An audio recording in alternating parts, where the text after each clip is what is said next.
com o homem. E está escrito lá em Coríntios, capítulo 6. Não sabeis vós que vós sois santuários de algo que habita em vós? Entende? Ele chama nós de santuário, de tabernáculo, e ele também é tabernáculo. Aqui é metáfora. Esse tabernáculo aqui é onde a noiva entrava para fazer núpcia com o noivo. E ela tinha que ser virgem, diante das testemunhas. Então, Yahshua, ele chama ele de tabernáculo, e nós, a noiva, para entrar no tabernáculo, que é a morada dele para sempre. Por isso que ele trata tabernáculo, né, lugar de núpcias. Lugar de núpcias. De casamento. Casamento é acasalamento, né? Casamento é união. Então ele vai fazer uma união conosco, que é o convívio, né? Ele vai se revelar aos eleitos.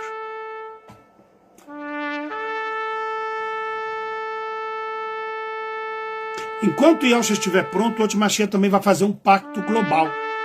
Ele vai unir as nações para o Antimachia. E ele vai trazer uma falsa shalom no mundo inteiro, enganando, se possível, até os eleitos. E vai haver um período de 1260 Iur. Entende? De perseguição. Vai dar-se início à grande tribulação. O grande sinal da grande tribulação será o fim. Será o fim do dinheiro físico. Então, o grande sinal para o início da grande tribulação é o fim do dinheiro físico. E eu coloquei aqui, se você for analisar, o dinheiro físico, eu tive uma revelação, uma vez que Yahshua falou para mim, você vai ver o dinheiro físico terminar, e ali iniciará a grande tribulação. Agora presta atenção que data que está lá. Ó. Eu vejo hoje falar sobre isso. Ó, pacto do global, cadê? Aí, 2027, ó. Será o fim do dinheiro físico. Então presta atenção. Eu vi uma notícia que as elites mundiais querem pôr fim ao dinheiro físico em 2027. E quando eu fiz esse estudo aqui, falando de 2027, eu fiz esse estudo em 2020. Então, 7 anos antes, olha que coincidência. 2027, 7 anos atrás, eu falo do fim do dinheiro físico. Que Al falou para mim, quando você ver o fim do dinheiro físico, se iniciará a grande perseguição.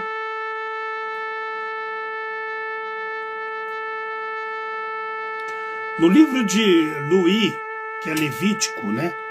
O livro de Luí, ele fala da observação das vigílias. E aí eu falo que Yahshua ele ressuscita às 15 Sha'á no Shabat. Compreende?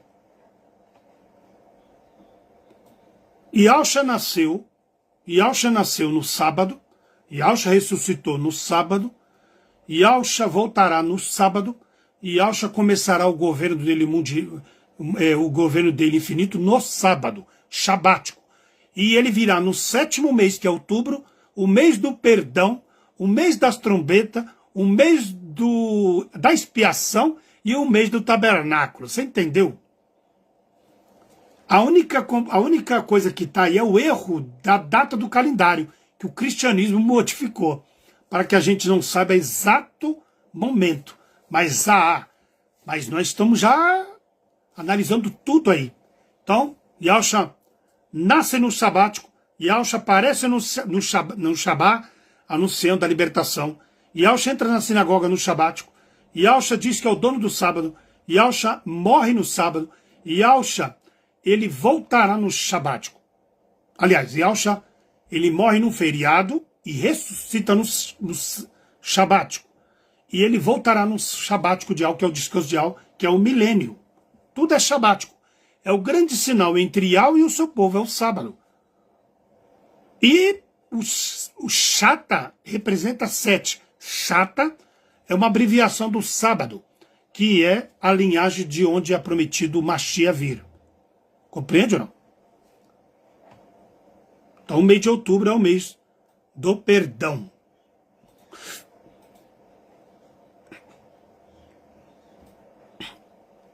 Yahshua nasce no mês de outubro, o mês do perdão. Por isso que um sacerdote falou, eis a salvação entre nós, porque ele veio nascer logo no Yom Kippur, né? Primeiro ao 10 de Yom Kippur, o mês do perdão, o Iur do perdão. Então 1 Coríntios 5 vai falar também disso, só que eu não anotei aqui, entende?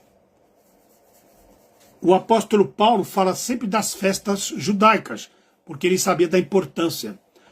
Então, você vai ver ele falar, Yahshua participou da festa dos pães asmos, ele participa da da Páscoa, ele participa da festa da primícia e ele participa da festa do Pentecoste. O que significa isso? Yahshua 14, eu enviarei a vós o Consolador, que é Yah. Festa dos tabernáculos. Festa da primícia, ele ressuscita, porque ele é o primeiro a ressuscitar.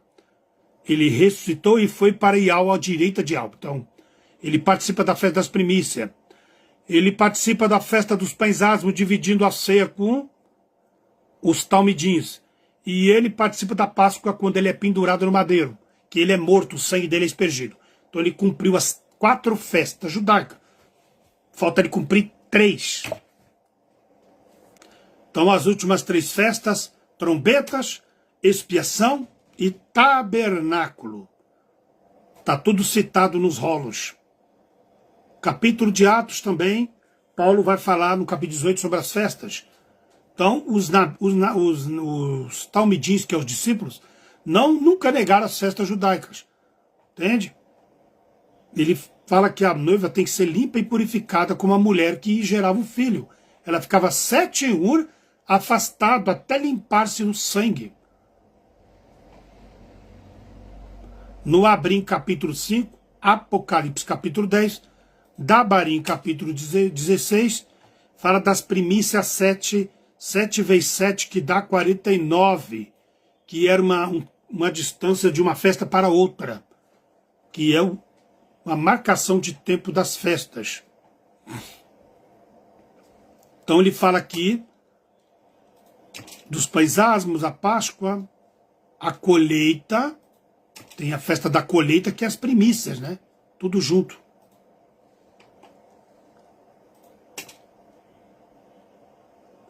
Sendo que o total das festas é 7 festas. Ele fala da Páscoa, dos pães asmos, depois ele fala das primícias, do Pentecoste.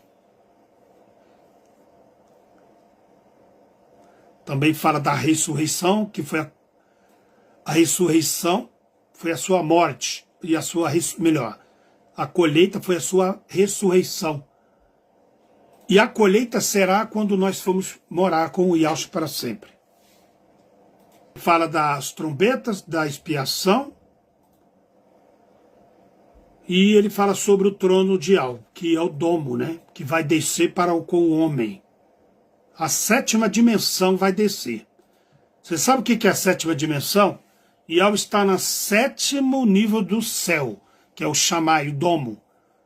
Essa 7ª dimensão vai descer para ficar com o homem na terra, como era no Éden. Yahshua descia no Éden para andar com Yahshua lá. Então assim que vai ser a presença de Yah na terra, no milênio.